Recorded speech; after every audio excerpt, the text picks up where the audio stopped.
to be an accountant, you have to be licensed, right? To be an attorney, you have to be licensed. To be a doctor, you have to be licensed. Well, to be a loan officer, you have to be licensed. So now we put ourselves in a different category. So if you've ever talked to a doctor versus talked to a car salesman, there's two different tonalities, and you're going to take the information in two different ways, right? You're actually going to listen to the doctor because the doctor is a fucking consultant. You don't need a license to be a car salesman. Right? You don't need to be a license to be a salesman at Best Buy. You don't need a license to go be a fucking, a cell phone salesman or kiosk salesman.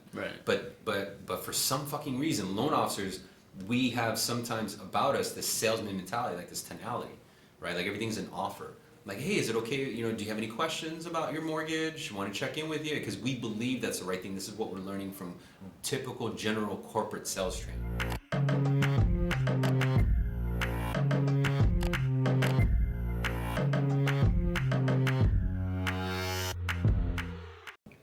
A big thing for like me, like is, because the urgency, like people know, like I know where the market is, and I know where rates are just going up, and you have those people that they're in, they'll answer anything you need to know, you can take the app, you can do everything, but then when you present your options and like creating the urgency and letting them know like, hey, if this sounds good, I always don't get the response that like I feel like I want to kind of get moving. Sure. Like some people will kind of not go MIA, but take a couple days to kind of get back, or they say they like the options I present. I shoot them the closing costs breakdown, but just then like days go by, a week goes by, and then all of a sudden it just it doesn't land. Sure. So a big issue that like I want to kind of get better at. I don't know if there's a specific answer to it, but just kind of being able to create the urgency without feeling like salesy, without feeling pushy, Sure. and just kind of being able to relate that to them and let them understand Sure. like how quickly things could change and just, what I mean? Yeah, I get it. So, just if you don't mind me asking, how long have you been licensed? So I've been licensed. I got licensed in August of last year. Okay, what did you sell before? Or actually, August of 2016. What did you sell before this? I wasn't in. I was like working my way up entry level into it. So it's been 2 years in April. Will be when I actually passed my license test. Okay. So cool. then I actually got licensed in California in August that year. So it'll be like 2 years in August. Okay. And I've been doing this for like a little over a year and a half. Cool. So what you have is your advantages, and I can hear you from where I am. I hear you all the time. And I'm even giving comments, about you to my ages just because of the enthusiasm that you have in your tone, right? So you're very well spoken, very well articulated. You have that as an advantage. And why I say that's an advantage is because the issue that you have right now, I'm not trying to be salesy, right? But knowing that sales persona pushes them away. The way you speak and the tonality that you have, because we're over the phone, right? No one gets to meet them in person. Right. So we can't read their body language. We don't know what kind of day that they're having, right? And so the last thing that they probably want is an advertisement, right? Because they're being given advertisements all day. But how do we make our engagement seem like it's not an advertisement? And it's a matter of there's a tonality when you're selling something where it's coming out like a question, like may I, right? Like is it okay, right? And we might even subconsciously say that, like is it okay if I ask you a couple questions? When we can actually make them feel that this is just part of the ride, right? Like we're driving the ship. And so how it doesn't come out as a sale is when it comes out as a consultation. So now you are a professional. What they don't know about you is they don't know that you've only been licensed for a year. They don't know that you're brand new to the sport. They don't know that, they don't know anything. They don't know you're on your junior team, right? They don't know what a fucking junior team is. Right. All they know is that you are their bridge to get the answers that they want. And so when we treat ourselves as a bridge, not what we know personally about ourselves, that we're new, right? Like I don't want to fuck it up, right? There's all these nervous tensions. So I'll put in comparison because you guys seem pretty. How old are you? I'm 26. There you go. Okay, yeah. 27. 27. Okay, cool. So dating scene's somewhat fresh, right? Like the scouting scene. Yeah. It's very similar to that when you like, let's say you're going to a bar, or you're going to a party, right? Usually what I found, and I used to go to these places too, long years ago, and what I noticed is that if I wanted to really get a specific person, I had to make it seem like I wasn't scouting them, right? Like I wasn't even interested in them. Does that make sense? Yeah. But you would do certain things to assure them that you were in their radar, you were there, right? Whether you notice, and so you kind of pick up and read on that. And there's a reason why you go covert is because that girl is probably hot enough where all she's doing is getting hit on. Does that make sense? So our prospects are kind of like that hot girl in the bar. Everyone's trying to like scout them, but the only one that's really going to get through is the one that actually plays kind of hard to get. Does that make sense? And so my scripting, what you see in the content is that you do it in a way where you're building the anticipation, right? Like you'll give them a snapshot. Like right now it's fresh to us, so we're learning about tax reform. We're learning about different programs, ICANNs, and so it's natural for us to want to just spew it all out, right? But if we can hold that back and really engage with what that person's looking for in terms of a result, then we can just only spew out what's applicable to them, right? Because when we spew out everything, we make just everything seem so fluffy, if you will, like a big marketing ad, then they're gonna sense that, because these consumers are wired, right? Just like they're wired to always expect something for free, or they're always wired to get the lowest rate or the lowest price, right? They're always they're conditioned to expect it to be for free. And I've had many conversations where I literally have to explain to a consumer that just because there's an advertisement that it's free doesn't mean that the appraiser who comes out to visit your house just say, all right, this one's on the house. You know what I mean? Someone has to pay that vendor.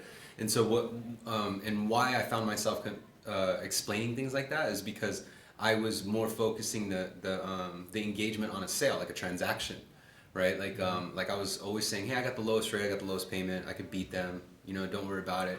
I can get you no fees, I can get you no cost, but I didn't know I was saying that, but that was my salesmanship, right? That's what we were being taught here.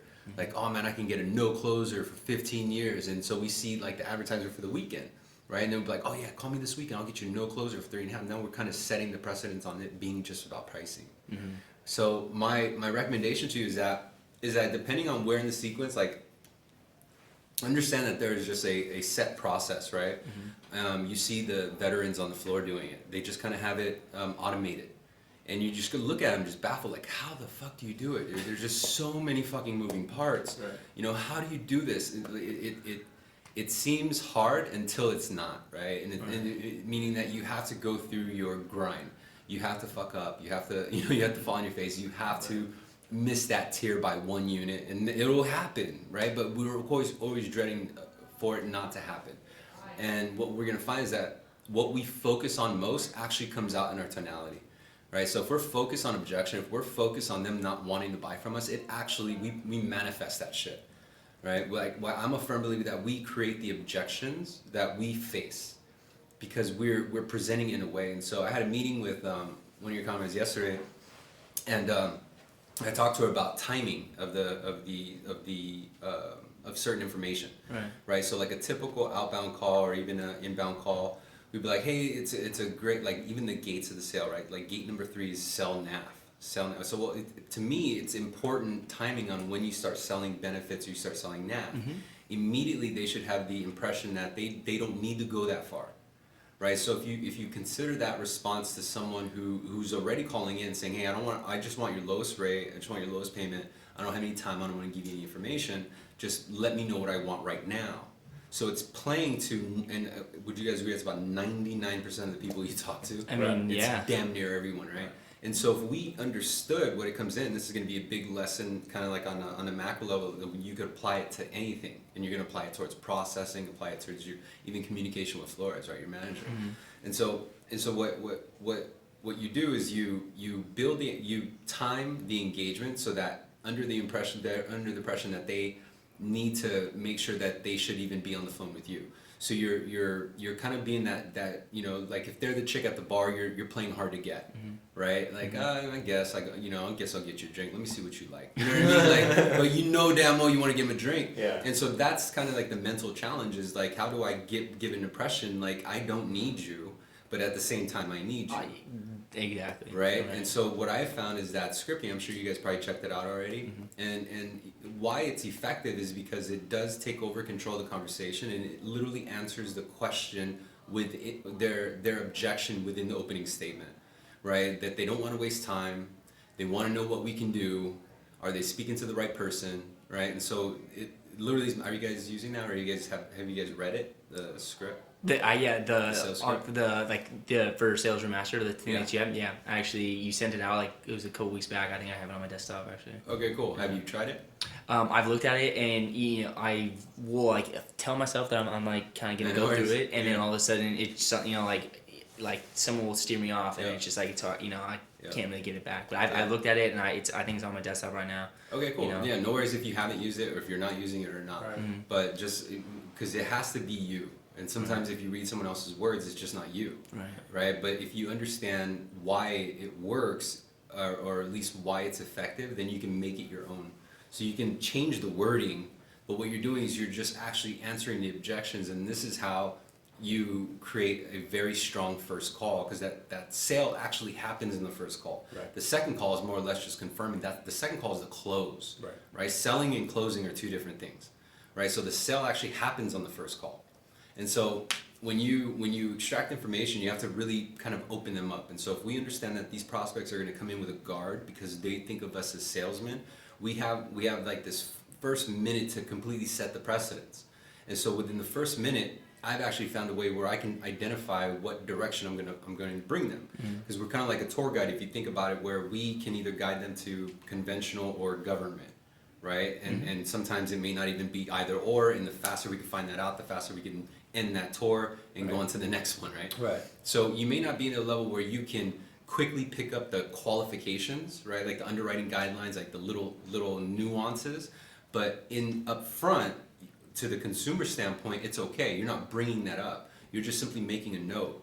And why you need to do that is because you need to tell yourself that you're going to take care of that, and it's not going to fuck your mental game up when you're in front of the client. Because the minute that client feels there's a hint of doubt, you start to fumble on yourself. Yeah. Right? Now you're losing focus to, can I help them, to, am I wasting my time? Yeah. Right? Is this person even going to qualify? And that's hard. It's hard to do because we're at a point where we need the numbers up, right? Like, I need a fucking sale, dude. Yeah. Right? And so we're coming into a market where the whole market's changed. Now it's the most of the people that want to talk to us don't qualify. But that's natural. Always. It's Right. because they're the ones who are still trying to refinance. And so there are things that we could pick up from the very first engagement, right? Like one of my first questions I would ask them is, when was the last time you looked at your credit score? Right. And then they'll answer, and that usually allows me to then bridge what was the reason for that credit score, right? And they'll say, oh, I applied for a car.